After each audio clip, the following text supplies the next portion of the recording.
আমাদের ফেসবুক পেজের মধ্যে যখন কোনো পলিসি ইস্যু চলে আসে তখন কিন্তু আমরা হুট করে আমাদের ফেসবুক পেজের মধ্যে যত ভিডিওগুলো আছে সব ভিডিওগুলো কিন্তু ডিলিট করে দিই। তো বন্ধুরা, আপনার ফেসবুক পেজের মধ্যে যত ভিডিও আছে সবগুলো কি ডিলিট করা উচিত নাকি উচিত নয় পলিসি ইস্যু আসার পর, আজকের এই ভিডিওটিতে সেই সম্পর্কে বিস্তারিত আলোচনা করব।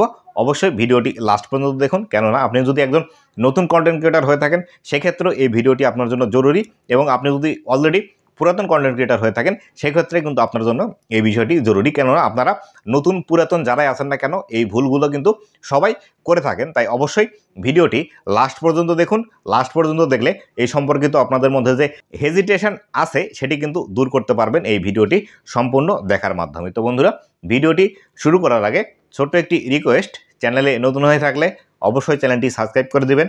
ফেসবুক পেজ থেকে দেখলে অবশ্যই ফেসবুক পেজটি ফলো করে দিবেন, যাতে করে ভবিষ্যতে ফেসবুক রিলেটেড এমন আরও ইনফরমেটিভ কন্টেন্টগুলো আপনারা পেতেই থাকেন। তো বন্ধুরা, আপনারা এই ভুল কাজটি সচরাচর করে থাকেন যে আপনার ফেসবুক পেজের মধ্যে কোনো পলিসি ইস্যু আসলে আপনি একদম সব ভিডিওগুলো ডিলিট করে দেন। এক্ষেত্রে এমনও আছে, আমার কাছে তিনি মেসেজ করে বলেছেন তার ফেসবুক পেজের মধ্যে পলিসি ইস্যু আসছে, সে কিন্তু ফেসবুক পেজটি ডিলিট করে দিয়েছেন। তো বন্ধুরা, এই ভুল কাজগুলো আপনারা কখনোই করবেন না। ধরুন আপনার একটি গাছ লাগিয়েছেন, সেই গাছের মধ্যে একটি ডালে পোকা লেগেছে বা একটি ডাল মরে গিয়েছে, সেই ক্ষেত্রে আপনাকে কিন্তু সেই ডালটি কেটে ফেলতে হবে। আপনাকে কিন্তু পুরো গাছটি কেটে ফেলা যাবে না, বা আপনি যদি পুরো গাছটি কেটে ফেলেন তাহলে আপনি যে কষ্ট করে আপনার গাছটি বড় করলেন বা পরিচর্যা করে বড় করলেন, সেক্ষেত্রে আপনার কিন্তু পরিচর্যাটি বৃথা হয়ে যাবে। ঠিক তেমনি আপনি আপনার ফেসবুক পেজের মধ্যে যদি পলিসি ইস্যু চলে আসে সেক্ষেত্রে আপনাকে যে ভিডিওগুলোতে প্রবলেম আছে সেই ভিডিওগুলো ডিলিট করতে হবে,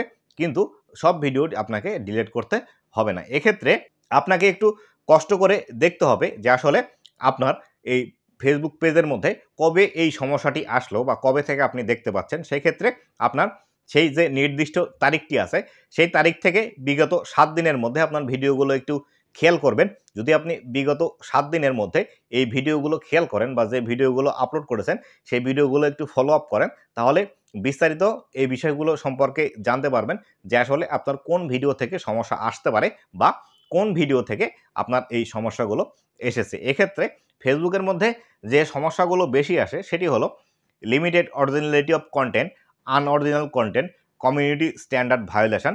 কমিউনিটি স্ট্যান্ডার্ড ভায়োলেশন যদিও এটি খুবই কম আসে, বা আপনি যদি একদমই কোনো নগ্নতা বা এমন কোনো বিষয় ফেসবুকের মধ্যে পাবলিশ করেন সেক্ষেত্রে কিন্তু এই কমিউনিটি স্ট্যান্ডার্ড ভায়োলেশন চলে আসে। বিশেষ করে আনঅরিজিনাল কন্টেন্ট এবং লিমিটেড অরিজিনালিটি অফ কন্টেন্ট চলে আসে। তো বন্ধুরা, আপনাদেরকে সর্বপ্রথম জানতে হবে বা আপনার ফেসবুক পেজের মধ্যে যে প্রবলেমটি এসেছে বা যে ইস্যুটি এসেছে সেই ইস্যুটি আসার কারণ কি বা কী কারণে এই ইস্যুটি আসতে পারে, বা ফেসবুকের কোন রুলস এবং রেগুলেশন যদি আপনি ভঙ্গ করেন তাহলে এই বিষয়টি আসতে পারে, এটি সম্পর্কে আপনাকে কিন্তু আগে ভালোভাবে জানতে হবে। যদি আপনি এই সম্পর্কে ভালোভাবে জেনে নেন যে আসলে কোন কারণে এই ইস্যুটি আসতে পারে, সেক্ষেত্রে আপনাকে কিন্তু ভিডিওগুলো খোঁজা খুব সোজা হয়ে যাবে, বা সেই ভিডিওগুলো খুঁজে বের করতে আপনি কিন্তু খুব সহজেই পারবেন। কেননা আপনি অলরেডি জানেনই যে আসলে কোন ভিডিওর কারণে আপনার সমস্যা আসতে পারে। সেই ভিডিওগুলো যদি আপনি দেখেন তাহলে দেখে খুব সহজে আপনি কিন্তু সেই ভিডিওটি খুঁজে বের করতে পারবেন। আর সেই ভিডিওটি খুঁজে বের করে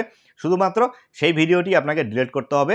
সেই ভিডিওটি ডিলিট করলেই কিন্তু আপনার এই পলিসি ইস্যুগুলো রিমুভ হয়ে যাবে। পাশাপাশি আপনাকে রেগুলার কন্টেন্ট আপলোড করতে হবে এবং লাইভ করলেই আপনার কিন্তু এই পলিসি ইস্যুগুলো চলে যাবে। কিন্তু আপনারা কখনোই ভুলক্রমেও আপনার ফেসবুক পেজ অথবা ফেসবুক পেজের যত ভিডিও আছে এই ভিডিওগুলো ডিলিট করবেন না। তো বন্ধুরা, এই ছিল আজকের ভিডিওটি কেমন লেগেছে অবশ্যই জানাবেন, এবং ভবিষ্যতে ফেসবুক রিলেটেড এমন আরও ইনফরমেটিভ কন্টেন্টগুলো পাওয়ার জন্য অবশ্যই আমার ফেসবুক পেজ এবং ইউটিউব চ্যানেলের সাথে থাকবেন।